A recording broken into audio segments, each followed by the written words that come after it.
Parfois ici, je vous ai dit ici que j'étais en Bangan, dans le sud. Là-bas, la bière et le jus coûtent 1000 francs. 1000 francs, pas de débat. C'est un forfait. C'est non négociable. Nous sommes au Cameroun, dans la région du sud. 1000 francs CFA.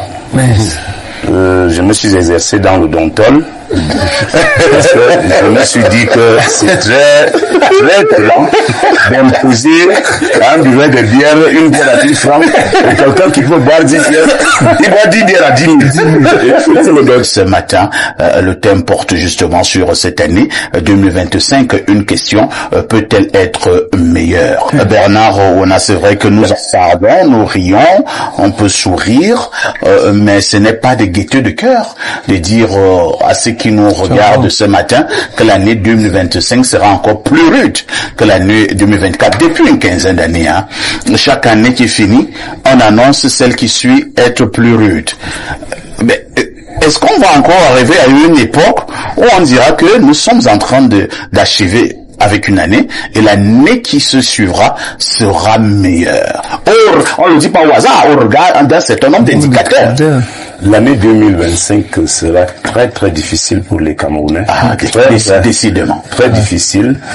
J'avoue que il faut déjà saluer la bravoure de nos compatriotes qui s'en sortent. Qui sont résilients. Oui, ils sont résilients. C'est vous qui avez trouvé ce terme-là au niveau du gouvernement. C'est le président qui nous avait appris ce terme. Oui, avant il n'y avait pas ce terme. Ce terme-là. La résilience. On l'entendait pas il y a 5 ans, 6 ans. Maintenant, il est de plus en plus. Bon, en fait, quand il utilisait le terme, il félicitait les Camerounais cette année-là. Non, d'avoir fait montre de résilience. Et moi qui ne savais pas ce que ça signifiait, j'ai commencé à regarder un peu les dictionnaires pour comprendre de quoi il est question. J'ai donc appris que c'est une manière de vous faire comprendre que vous devez apprendre à supporter. Voilà, vous devez apprendre quand c'est dur à souffrir, à accepter cela, soyez résistant. C'est ça, voilà, résistant. Donc soyez résilient. Donc, 2025 aura deux visages. Il y a un visage politique, il y a un visage économique. Je commence par le visage économique.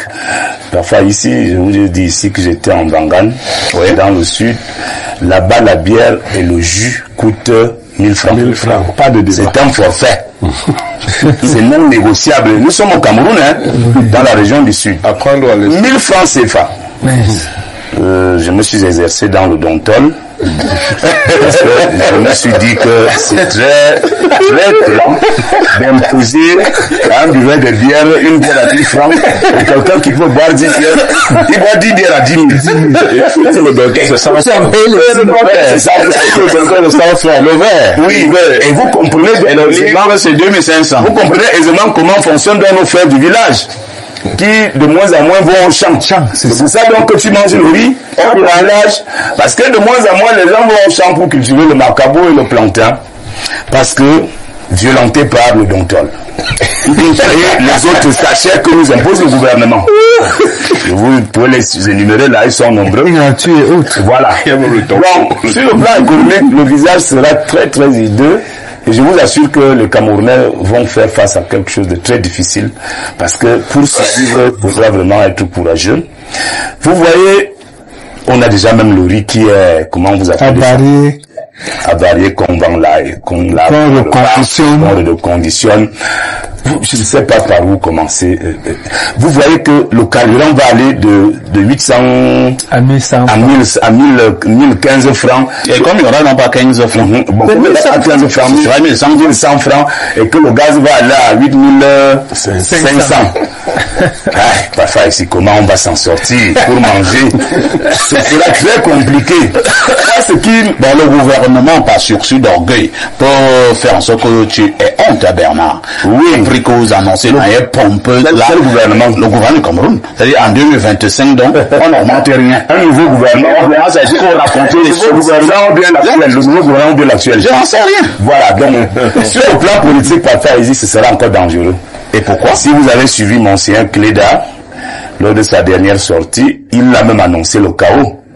Si le gouvernement, si Paul Biya ne s'entend pas avec les entrepreneurs politiques pour revoir le code électoral. Le chaos lent ou le chaos rapide? Le chaos. Et ça, c'est un homme de Dieu qui parle. Alors, quand ça vient de Monseigneur Cléda, depuis, voilà, on peut dire que Monseigneur Cléda, lui, il est habitué. Voilà. Prédit l'apocalypse pour le Cameroun. Voilà. Donc, venant de Cléda, bon, il n'y a pas de souci. Tous les entrepreneurs politiques là, ils sont en embuscade. Tout le monde veut voir l'étincelle là pour que ça s'embrase. Ah bon? Oui, tout le monde est là, ne nous le rend pas, c'est de ça qu'il s'agit. Il y a les forces de l'ordre. Hein? Oui, qui peuvent s'essouffler parce que ce sera difficile. Le vrai problème de 2025, c'est que les gens auront faim. Vous avez connu les émeutes de 2008. Les émeutes de la fin de 2008, où on a augmenté quelque chose de 5 francs. 5 francs. Vous vous souvenez? Donc je vous assure que, sans être alarmiste, je vous assure que les Camerounais doivent déjà commencer à réfléchir sur comment ils vont s'en sortir pour l'année à venir. Moi, personnellement, pour terminer, je voudrais quand même souhaiter que ceux qui tiennent le pouvoir à Yaoundé, notamment les députés, j'ai fait cas d'un député tout à l'heure, que les députés quand même commencent à questionner le gouvernement, parce que on est complètement convaincu aujourd'hui que les députés qui nous représentent, les députés de la nation qui nous représentent, parce que moi j'ai lu la liste RDPC du Fundi dans la circonscription du Fundi en 2020. Donc, même si je ne connais même pas le député de ma circonscription du Fundi 6 qui sort du Nord-Ouest, donc moi j'ai quand même élu une liste. Attends, le député de Yaoundé 6 qui sort du Nord-Ouest. Oui. Donc moi j'ai les deux sortent de l'Ouest. C'est un des deux sortes. Ça revient un peu ce que le Bleury disait ici lors d'une émission qu'il y a 4 régions seulement au Cameroun où nous sommes appelés à vivre ensemble. Donc quand vous êtes à Yaoundé dans mon village, c'est pas le mélange national. Quand vous êtes à Yaoundé dans mon village, vous avez des députés qui sortent du Nord-Ouest, de l'Ouest, du littoral. On va dire que ça sont des propos tribalistes. Et c'est eux qui vont dire. Ce n'est pas nous. Nous on dit des choses qui sont vraies et vérifiables. Pierre Bleriot Niamek, avec ces chiffres, avec ces indicateurs presque au rouge, est-ce que nous avons encore le courage de dire qu'il faut garder espoir? Bon, mais je vais vous surprendre. Oui. Les indicateurs sont au rouge, mais le Sphinx va faire quelque chose de particulier au courant de l'année 2025 qui va se répercuter sur les années à venir, 2026. Parce qu'en fait, sois honnête, Paul Biya ne peut pas accepter que son année électorale soit aussi morose. Il ne va pas faire ça. Il va jongler. C'est pour cela que vous voyez que le fonctionnement a pris beaucoup d'argent. Il va jongler. Les Camerounais auront l'impression que non, on avait prédit des choses qui ne marchent pas. Et que vous avez raconté des conneries. Oui. Non, il va jongler. Télévision. Il va jongler. Les salaires vont être légèrement revus à la hausse. On va. Mais si le prophète. On va injecter. Non, on va injecter quelque chose dans le secteur privé. Pour calmer les tensions, l'élection va passer. Comme il ne se soucie donc plus des législatives et des municipales, du RDC, quand lui va passer, oui. On va mal gérer pour lui. Non, il va donc gérer chacun pour lui. Merci Blériot.